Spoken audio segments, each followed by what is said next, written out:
Hi friends, welcome to Sairam competitive exams. ఇంకా channel ఎవరైనా subscribe చేసుకోకపోతే సబ్స్క్రైబ్ చేసుకోండి, లైక్ చేయండి, షేర్ చేయండి. త్వరలో డిఎస్సి 2024 నోటిఫికేషన్, మంత్రి లోకేష్ వెల్లడి. యుద్ధ ప్రాతిపాదికన డిఎస్సి 2024 నోటిఫికేషన్ జారీ చేసేందుకు చర్యలు తీసుకుంటున్నామని విద్యాశాఖ మంత్రి వెల్లడించారు. వచ్చే ఏడాదిలోగా ఖాళీగా ఉన్న ఉపాధ్యాయ పోస్టులని భర్తీ చేస్తామని ప్రకటించారు. బుధవారం శాసనసభలో భాజపా సభ్యుడు మాట్లాడుతూ 1998 డిఎస్సి ద్వారా మిగిలిన వారికి ఉద్యోగాలు ఇచ్చే విషయాన్ని ప్రస్తావించారు. దీనిపై లోకేష్ సమాధానం ఇచ్చారు. సూపర్ 6 హామీల్లో భాగంగా డిఎస్సి నోటిఫికేషన్ త్వరలో ఇస్తున్నాం. న్యాయపరమైన చిక్కులు ఉత్పన్నం కాకుండా చర్యలు తీసుకోవాలని అధికారులను ఆదేశించాం.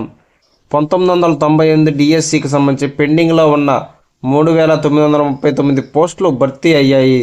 మిగిలిన సుమారు 600 పోస్టులు భర్తీ ఎలా చేయాలని దాన్ని పరిశీలిస్తున్నాం.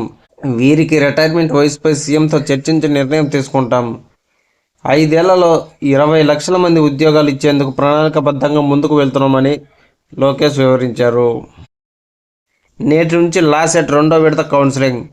రాష్ట్ర వ్యాప్తంగా న్యాయ కళాశాలలో ప్రవేశాల కోసం నిర్వహించిన ఏపీ లాసెట్ 2వ విడత కౌన్సిలింగ్ను 17 వరకు నిర్వహిస్తామని కన్వీనర్ తెలిపారు. 15 నుంచి 19 వరకు అభ్యర్థుల విద్యార్హత పత్రాల పరిశీలన, 20 నుంచి 23వ తేదీ వరకు వెబ్ ఐచ్ఛికాలు, 24న మార్పులు, 26న సీట్లు కేటాయిస్తామన్నారు. సీట్లు సాధించిన అభ్యర్థులు 29వ తేదీలోపు కళాశాలలో చేరాలని తెలిపారు.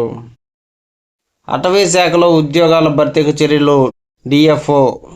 అటవీ శాఖలో ఖాళీగా ఉన్న 102 ఉద్యోగాల భర్తీకి ప్రభుత్వం చర్యలు తీసుకుంటుందని జిల్లా అటవీ శాఖ అధికారి వెల్లడించారు.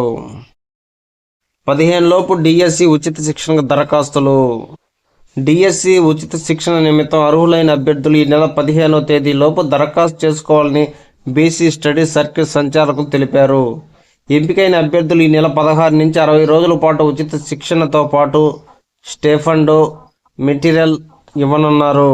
అభ్యర్థులు తమ బయోడేటాతో పాటు విద్యార్హత, ఆదాయ, కుల ధృవీకరణ పత్రాలు జత చేసిన దరఖాస్తులను స్థానిక పాత రిమ్స్లోని బీసీ స్టడీ సర్కిల్ కార్యాలయంలో అందజేయాలని ఆమె ఒక ప్రకటనలో కోరారు. Okay friends, thank you, all the best. Video నచ్చితే లైక్ చేయండి, షేర్ చేయండి, సబ్స్క్రైబ్ చేయండి.